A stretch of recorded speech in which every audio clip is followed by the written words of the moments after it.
Assalamu Alaikum wa Rahmatullahi, Barakatuh. Today, inshallah, we are going to start a new lesson, a new chapter regarding the elevated letters. We are in lesson number 6, and let us start. Bismillahir Rahmanir Rahim wa bis salah ala Rasulillah sallallahu alayhi wa sallam. What are the elevated letters? In the Arabic language, there are letters that are pronounced elevated and others that are not. What do we mean by elevation of the letters? Let's have an example first before we go into more details. This word consists of 3 letters: ha, lam, and qaf. Okay? So how are we going to pronounce the ha fatha? We are going to say ha. Do we say kha? No. We say ha. Say after me. Ha. Fill your mouth with the sound of this letter. So it becomes elevated. If I say kha, there is a difference between me saying kha and ha. And the correct pronunciation is elevated. So it becomes ha. What about the lam? The lam is not an elevated letter. So we say la, la. We do not say la. Okay? And then the qaf. Qaf is one of the elevated letters. So how do we pronounce the qaf? We say qa. So this one is ha, la, qa. If I do not elevate the qaf in my pronunciation, it's going to be a kaf. I'm going to say ka, but it's qa. The difference is that one is elevated and the other is not. So to read this word, consisting of those 3 letters, we pronounce it like this.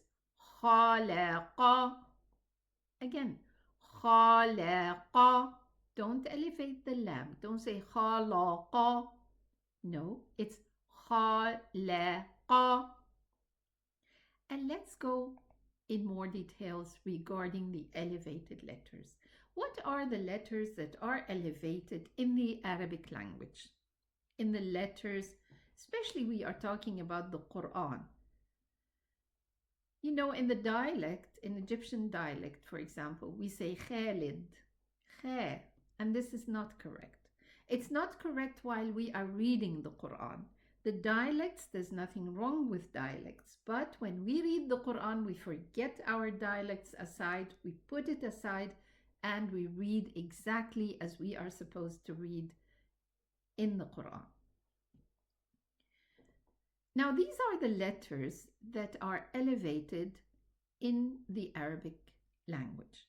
These are the ha, sad, dad, ghain, ta, qaf, and dha. At all times, these letters are pronounced elevated.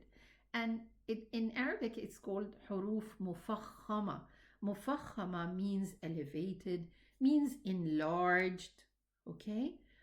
And they are enlarged because when we pronounce these letters, the sound fills the mouth. The sound direction tends to go upwards, filling the whole of the mouth. So we say ha, sa, da, gha, ta, qa, dha. Okay? And then we have the ra with the fatha, ra with the dhamma, and the lam in the name of Allah. We are going to take all these in details. So let us start today taking just those 2 letters, the kha and the ghain.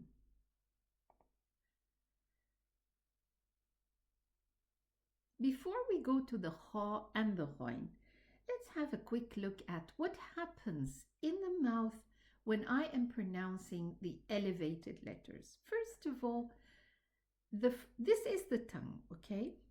This is just a sketch drawing, which I did, so that all we need to understand is the direction and how the tongue is taking its place while pronouncing those elevated letters. The furthermost part of the tongue, which comes exactly above the throat, the tongue has two ends. One end is loose and the other end is tied at the back. So this part, which is not loose, it tends, which is called the furthermost part of the tongue, and further from what? Further from the lips. So it tends to rise upwards, and the middle part of the tongue tends to take a concave shape while we are pronouncing these letters. So what are the conditions? The conditions are that the middle tongue tends to take this concave shape, the furthermost part tends to rise upwards, and the throat narrows a little bit. So if we say ha, you will notice that those three points are actually happening when you are pronouncing it correctly. We say ra, ha, okay? And today we are going to talk about the ha and the ghain, as I just told you. But we need to know, where are those two letters pronounced from? This is the throat. They are pronounced from the throat. But they have four other letters that are pronounced from almost the same area. Not the same point, but area. So we have the hamza, and the ha is pronounced from the deepest part of the throat, while the middle part of the throat we pronounce the ha and the ain, and then the closest part from the throat we pronounce the kha and the ghain. Now, this is just, very, very slight information so that we can proceed with our reading. But after we finish this course, inshallah, we are going to take the articulation and characteristics of the letters.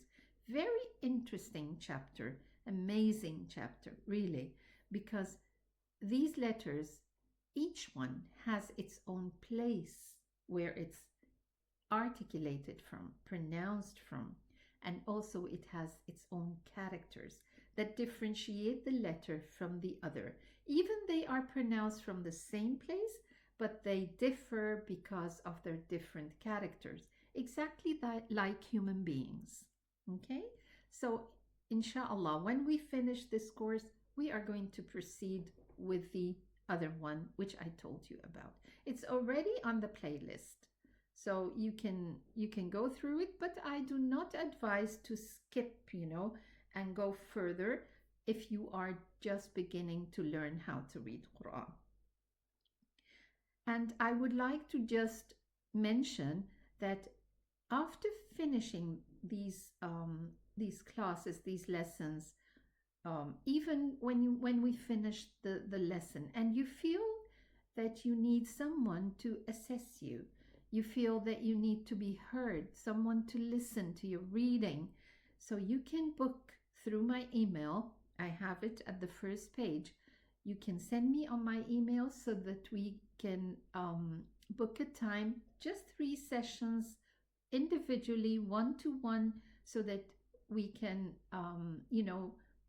I can listen to you and you can go further with your course, inshallah. Okay.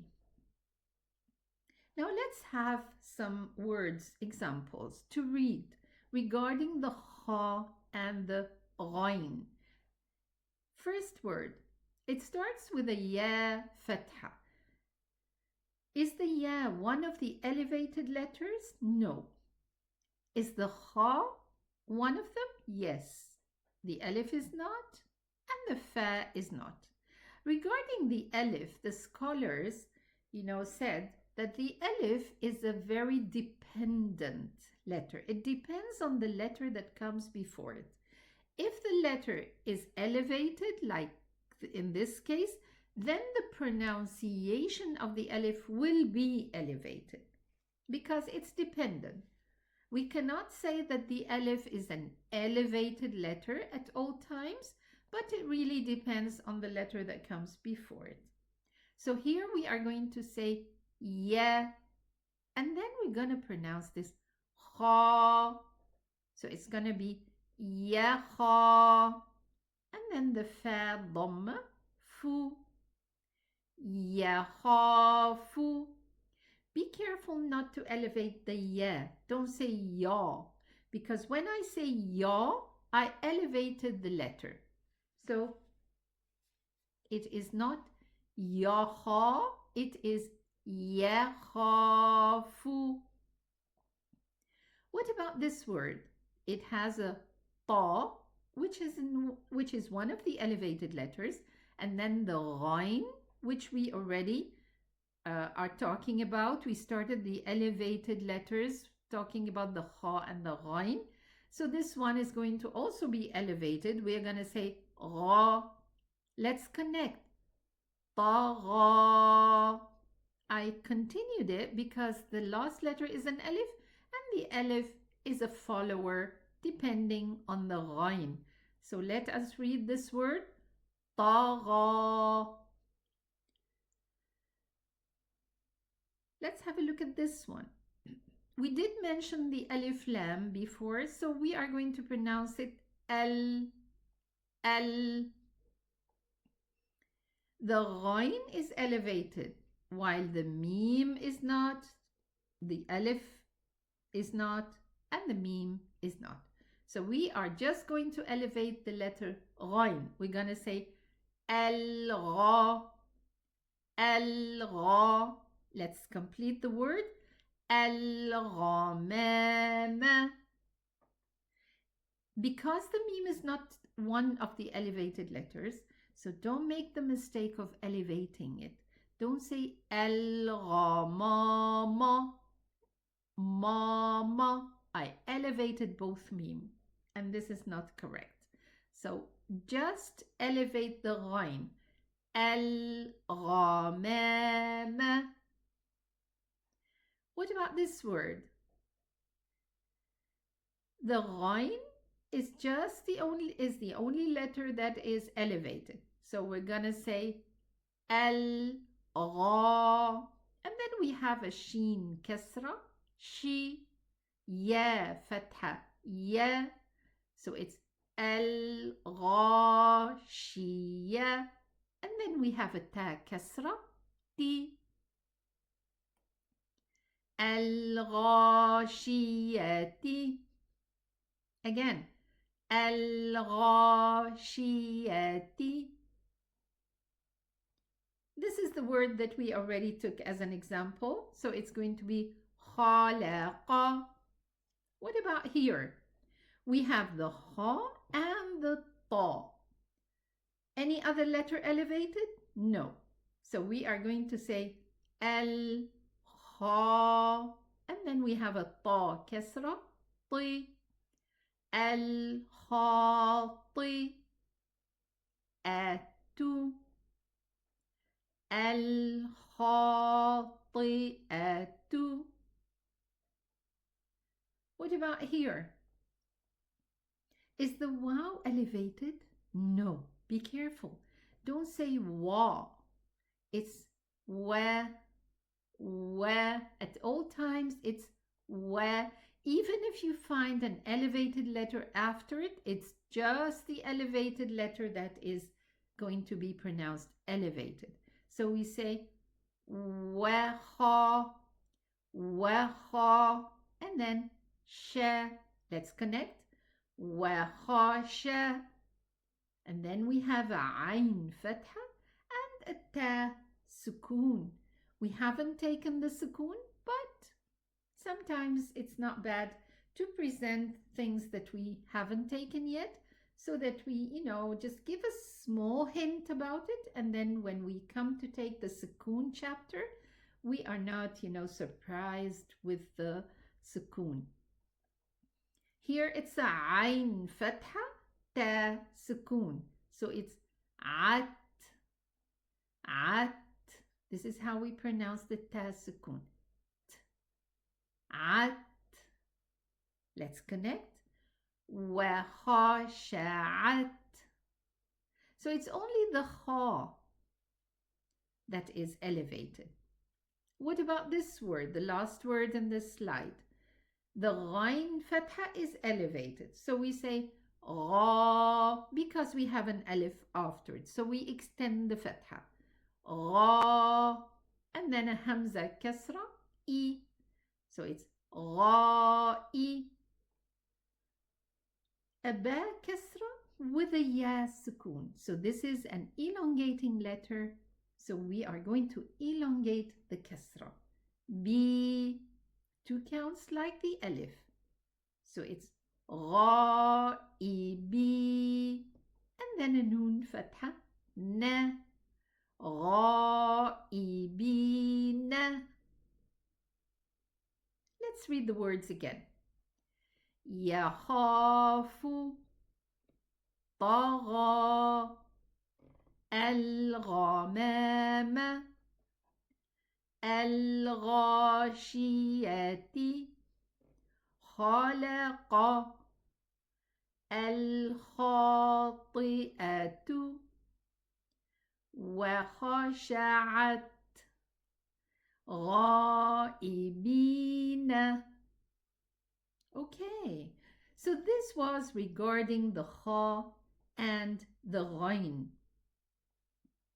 I thank you so much for your attendance and your attention.